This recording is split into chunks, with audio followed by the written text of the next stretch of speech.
Verse discussion will be on text. Text 48. So chapter 2, text 48. Not sure. That's what page number? Page number 110. 110. So that's page 110 in the books in front of you. It will be. Harish.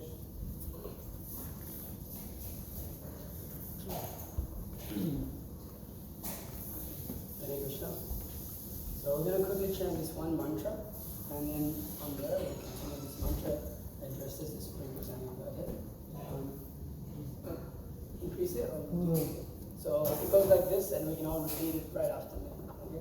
Okay? Om Namo Bhagavate Vasudevaya. Om Namo Bhagavate Vasudevaya. Om Namo Bhagavate Vasudevaya. Om Namo Bhagavate Vasudevaya. Om Namo Bhagavate Vasudevaya. Om Namo Bhagavate Vasudevaya. So we're gonna. Everyone's got the verse. Text 48. Oh, what page is it in? 110. 110. So page number 110, text 48. So we're going to read this Sanskrit, which is in its original form. You guys can all see it in your book as well. So I'm going to generally I say Samatvam Yoga Ucyate. Samatvam Yoga Ucyate. Yoga-sthah kuru karmani. Yoga-sthah kuru karmani. Sangam tyaktva dhananjaya. Sangam tyaktva dhananjaya. Siddhy-asiddyoh samo bhutva. Siddhy-asiddyoh samo bhutva. Samatvam yoga ucyate. Samatvam yoga ucyate. Yoga-sthah kuru karmani. Yoga-sthah kuru karmani. Sangam tyaktva dhananjaya. Sangam tyaktva dhananjaya. Siddhy-asiddyoh samo bhutva. Siddhy-asiddyoh samo bhutva. Samatvam yoga ucyate. Samatvam yoga ucyate. Yoga-sthah kuru karmani. Yoga-sthah kuru karmani. Sangam tyaktva dhananjaya. Sangam tyaktva dhananjaya. Siddhy-asiddyoh samo bhutva. Siddhy-asiddyoh samo bhutva. Samatvam yoga ucyate. Samatvam yoga ucyate. Yoga-sthah kuru karmani. Yoga-sthah kuru karmani. Sangam tyaktva dhananjaya.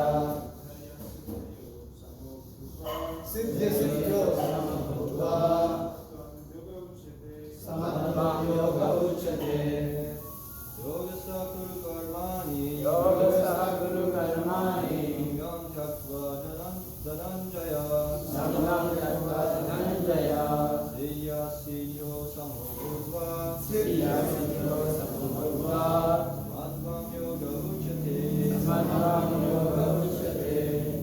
Okay, so we're going to go for the word for the translation.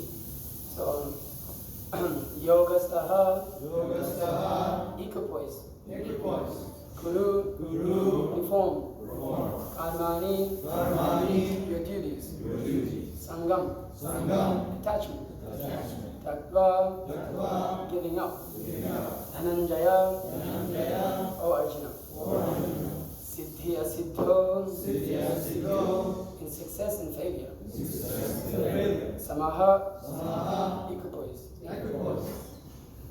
bhutva, becoming, samatvam, equanimity, yoga, ucyate, is called. So these right here, they're the translations of the Sanskrit, so you know that these words haven't been changed or being misconstrued in any ways. So, and here's the translation. So I'm just going to read this and then I'll go on to the purport. So, translation: perform your duties equipoised, O Arjuna, abandoning all attachment to success and failure or failure. Such equanimity is called yoga. Purport: Krishna tells Arjuna that he should act in yoga. And what is that yoga? Yoga means to concentrate the mind upon the Supreme Personality of God, Supreme, by controlling the ever-disturbing senses. And who is the Supreme? The Supreme is the Lord. And because he himself is telling Arjuna to fight, Arjuna has nothing to do with the results of the fight. Gain or victory are Krishna's concern. Arjuna is simply advised to act according to the dictations of Krishna. The following of Krishna's dictation is real yoga, and this is practiced in the process called Krishna consciousness. By Krishna consciousness, one can give up the sense of proprietorship. One has to become the servant of Krishna, or the servant of Krishna. That is the right way to discharge duty in Krishna consciousness, which alone can help one to act in yoga. Arjuna is Kshatriya, and as such, he is participating in the Varnashram Dharma institution. It is said in the Vishnu Purana that in the Varnashram Dharma, the whole aim is to satisfy Vishnu. No one should satisfy himself, as is the rule in the material world. But one should satisfy Krishna. No one can satisfy. So unless one satisfies Krishna, one cannot correctly observe the principles of Varnashram Dharma. Indirectly, Arjuna was advised to act as Krishna told him. So I'm just going to quickly chant a prayer, and then we can continue. This is a prayer to our spiritual masters. So, Om Vijnana Timiram Dasya Gina Chilake Chakshuram Tamina Tasma Shivu Shishapinam Vishtam Stavitam in Swam Ram and the Tavitam Vandam Shivu Shutavatamanam Shivu Prashna Shivakam Zagam Sagana Radhanatam Vitam Sadhu Sadhu Parijana Siddham Krishna Chaitanya Devam Shri Radha Krishna Padam Sagana Radhasham Shavatam Swami Krishna Karina Samudinavati Jagatate Gopisha Gopika Kanta Radha Kanta Namaste. So, this here, we're getting to the stage in the Bhagavad Gita where Krishna now defines what is yoga. We've all heard of yoga, right? That's why we're here, a lot of us. This is yoga class, yoga meditation. What is the general conception of yoga that we have? Stretching. Anything else? Exercise. Meditation.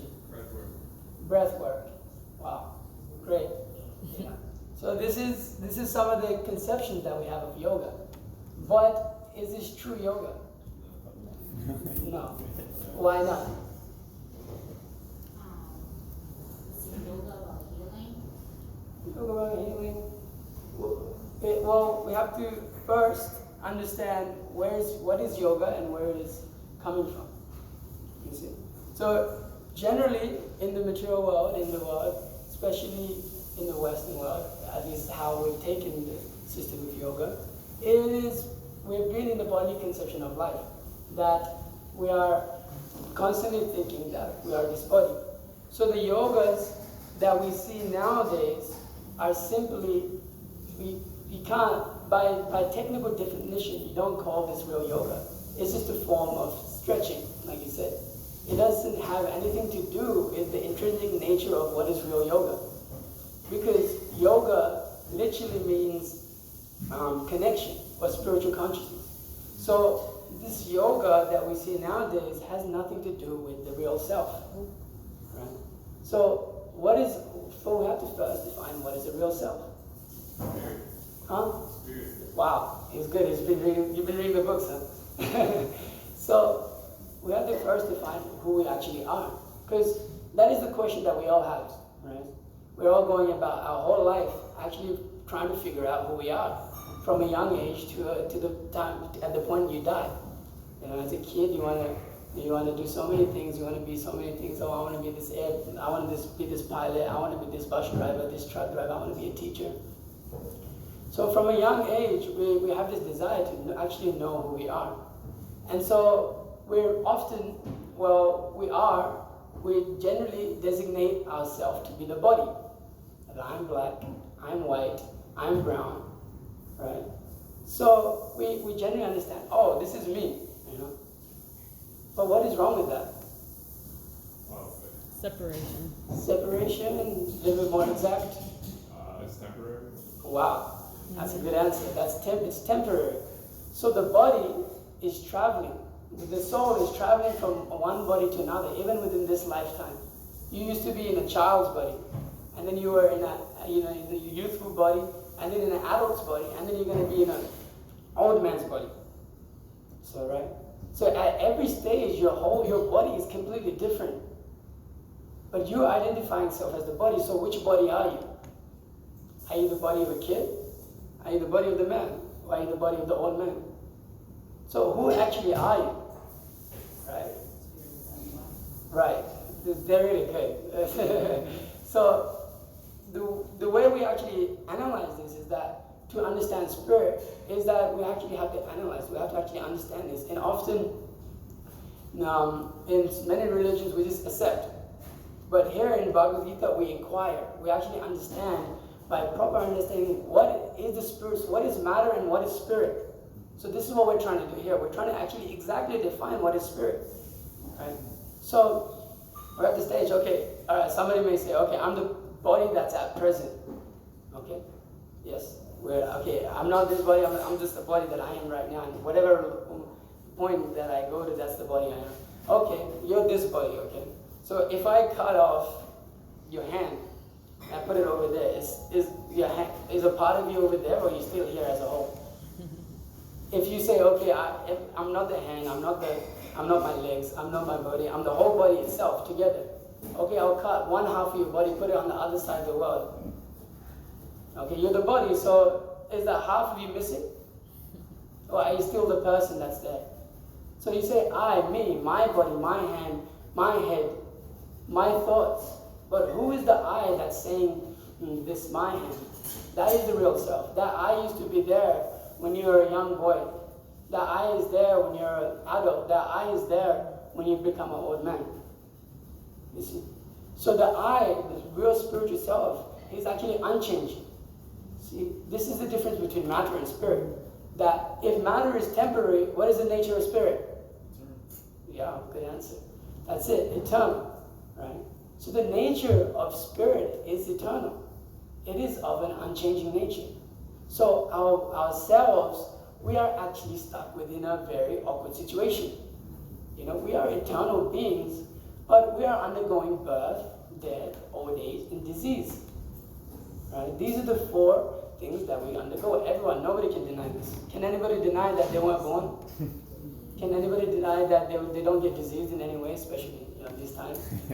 Can anyone deny that they won't die? No. But why is there a tendency to try to continue to live? Why do we have this desire to continue to live? Why does every single living entity desire to live? Everybody knows they're going to die, but we're constantly trying to change our situation, so we try to become immortal. Right? That's why we do yoga, right? That's why we do yoga. We want to do stretches to keep the body young. You see videos of these people that are like 100 years old, and they have great bodies, and they look young. Right? So we want to be like that. But can everyone be like that? No. Generally, if you last till about 80 years nowadays, that's pretty good. You've done well. So you see, that desire for the soul is there to be eternal. That one doesn't want to actually die. And what's the other thing that we all want? Knowledge. That's why we're all here. That's why we go to school. That's why we go to a job. We want to constantly grow in knowledge. Right? And so we want to constantly grow in knowledge, but what's the problem with that? Being in this material body, what is the problem with trying to get unlimited knowledge? You're limited to what you can acquire. My gosh, it's really good. You're limited to what you can inquire about. Just like a scientist. He may have a field in PhD. He may be the greatest scientist. But he knows nothing other than the thing that he's studying. Right? So that tendency is there for the soul to be full of knowledge. That comes out in minute ways to the body. That is a symptom of we can see, because we are living eternal souls, but we're stuck in this vehicle. We also try to have that same nature, try to have that same nature of knowledge, unlimited knowledge, having real knowledge, being full of knowledge. But we're limited by our minds, our brain, our material body itself. That as it gets older, you start to forget things. You start to no longer remember. Certain people as this human being. I can't remember names really well. Sometimes I've worked with people for 3 years and I still didn't know their names. That's pretty bad, right? So that's there. That to have knowledge also, we're limited by the vehicles of the body. And so what else do we all have in common? One more thing. We all want to be? Our higher self. No, we all want to be? Happy! Happy, right? So we all want to be happy. Who doesn't want to be happy? Oh, back there? Even that person who doesn't want it to be happy, he does certain things not to be happy in certain ways that's still a form of their perverted form of happiness. You know, it's just really weird, that's all. Really, like, crazy. And so we all want to be happy. But can we? How much happiness do we have?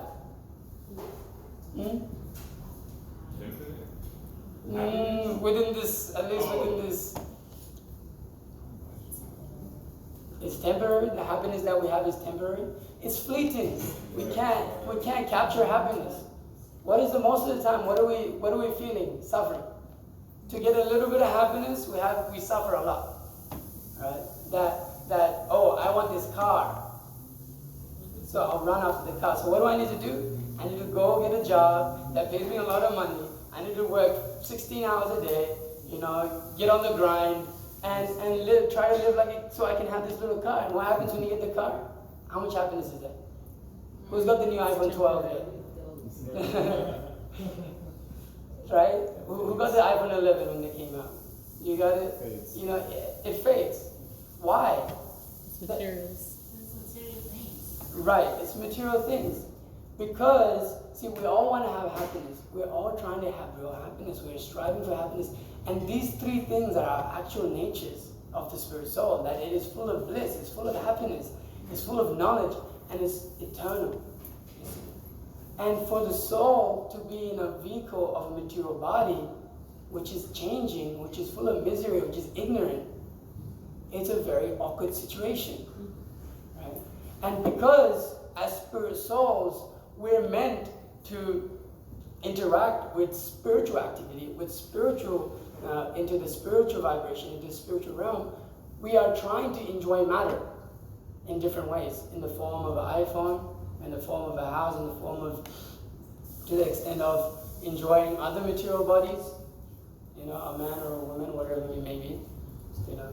So we're trying to enjoy different things that are not of our real nature, you know. And so we have this body, now we understand that it's temporary, and that it's not actually our real self, that is a temporary, it's coming and going. So similarly, our families, our society, the country, you know, designating ourselves, I'm black, I'm white, I am, you know, I'm part of this community, I'm from Australia, I'm from India, I was born in America, I'm a Christian, I'm a Hindu, I'm a Jew. All these are temporary false identifications with the self. That because you're born in this family, you think you're Christian. Because you're born in this family, you think you're Hindu. Because you're born in this family, you think you're Jewish. This is all a temporary thing. Because if you go back 5,000 years, there was no such thing as a Christian. If you go 5,000 years into the future, there may be not such thing as a Christian or a Hindu or a Jew. So identifying oneself with the bodily designations of life is actually illusory, and it brings about real suffering.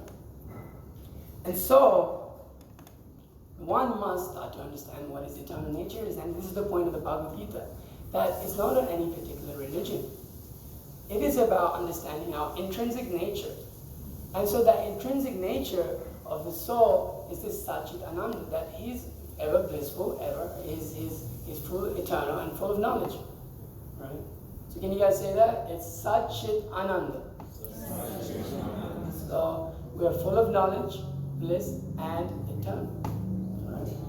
So now, and the soul itself is an individual. We are all individual persons. You know? So we all are individuals, and stated in the Bhagavad Gita like that. That we all have individuals, so we figure out that our position, who we are actually as a soul. So now what? Okay, we were spirit souls, and we're transmigrating through the body. Now what? You know, we're on the body, we're not the body. But so what do? Anybody have any clue? We're not the body, but you know, you have to eat, Yeah, you can't let the body die. So what do we do? What do we do? Nobody knows. We live. We live. We live. So the spirit soul, one, he's stuck within the body, but the body, one has to understand that this body is simply just a vehicle. A vehicle by which one goes from one destination to the other. But one doesn't become attached to such things. Just like we have a car. We get in the car, we go to the next destination and we get off. But we take care of the car. We go to service the car, oil changes, and they charge $1 million or something. Car, change your car tires, make sure the car is running properly so you can get to your proper destination. So this human form of life is very important, because in this form of life, we can actually start to inquire about who we actually are. Because you see, everyone's heard of reincarnation, right? Just like we're going from this adult body to an old man body, at the time of death, we travel to another body. And that another body may be that of an animal, or a different being on a different planet. Or there's stated that 8.4 million species of life there is. One may travel to such beings. But at the human form of life is the point where you can actually really inquire into the absolute truth, into the higher nature of the self. That in the animal forms of life, we can't do that. Why? Because where the body forces us to act in certain ways. If you're a tiger, you have to eat meat. You can't do nothing. That's it. That's it for you. There's no other conception in the animal form of life other than eating, mating, sleeping, and defending. Yo, he's got defending. So these four things are going on. And the animal, he has nothing, no higher understanding than this. As long as he's doing this, he's satisfied. But for the human being, what's different? We can question. We can question. You guys are really good. Well, they're questioning. Huh? Where's food? Right, but this is a question. We'll get to that. So, questioning is that. Animals also have questions. The humans also have questions. Everyone has questions, right? The whole world is based on questions and answers. One is questioning, the other is answering. And this is how the whole world is going on. But, so this is where the point where we understand what is animal life and what is human life. An animal inquires just about the body. He's questioning about how I can get food, how I can get a meal, how I can build a home. But the human being, he's doing the same thing as we see in the world. What is the difference between an animal and a human then? Looking for higher. But you see them, that nobody's looking for a higher thing. A human has untapped capacity. Okay? The human can ask about the nature of self. That's it. Okay, that's good there. But until one gets to this platform, one is considered an animal. Why? Because the activities are the same. You're not actually utilizing the purpose of human life to actually understand anything higher. So you're acting exactly like an animal, so there's no difference. So at the human form of life, one is meant to inquire about the self, and this is called relevant questions. Right? We must ask relevant questions. What are relevant questions? Eternal question. Why are we here? Why are we here? What else? Who we are? Who we are. Okay, very similar question. What else? What is our purpose? What is our purpose? What else? Why am I suffering? Why are we suffering? Anything else? I know you got. It looks like he's got something. That about sums it up. Okay. So that sums it up. Yes. So these are relevant inquiries because they don't just. You guys are much better than a lot of the people I've met. But you guys, you understand that one shouldn't just inquire into the temporary nature of things. That one just inquires, how do I get a job? How do I become a great person in the world? These are all temporary things. They're going to come and go. But the self is eternal, like we discussed. So when one inquires in nature of who we actually are, that is real inquiry. That is what distinguishes us from animals. You see? That the animals are questioning simply on this bodily conception of life, how to eat, make, defend, and sleep. But the human beings, they're meant to, at least we're meant to, inquire into a higher truth, higher understanding. So we have to come to this platform of understanding who the self is. And so here is the self. And so we understand generally, in order to become happy, or throughout our life, we see something very common with us, that we like to serve. That is the nature of every single living entity. One cannot live without serving. He serves his household, he serves his wife and his kids, and if he doesn't have a wife and kids, he gets a pet to serve. If he doesn't have a pet, he goes to a job to serve his boss. So one way or the other, whether we like it or not, we're servants. And when we're serving, actually that is when we experience more happiness than the mood of that I'm the greatest and everyone should serve. When generally people, when they go out and help their communities or help their friends or help their families, generally that's when they feel happiness. A little bit of happiness in the world, right? We see others happy, so we also become happy. So we're trying to serve in different ways in order to gain happiness. So what is the problem? Again, with serving our community, with serving our country, serving our house and our kids and such and such. It's based on the ego instead of a spiritual calling. Okay. It's What? temporary. It's temporary. It's temporary. To help somebody doesn't mean that it's going to solve everything. They might be happy for a moment, but Right. they're going to fall into trouble again. That's there. And then for ourselves also. We're trying to have relationships. That is the desire of everybody. They want a loving relationship with someone. But that loving relationship is temporary. That no matter what, eventually you have to part. Right? And even if we try to love someone, it's based on that what I can get out of someone else. That you have something for me and I have something for you. So on that basis we have a relationship. So this is also temporary. So although we have a nature to serve, we want to actually give service, but we don't know what to give service to. We want to give service to someone who can give us happiness, who can give us eternal happiness. So that is Krishna. Krishna, we don't like, the word God is often brings about this thing that God is this guy that sits on a chair in hell and heaven and hell, and he's got a big beard and he's old. But no, this is not God. Here, God is an eternal personality who is the source of all. That we are part and parcels of God. The natures that we have in quality are the same with God, but in quantity, God is much greater.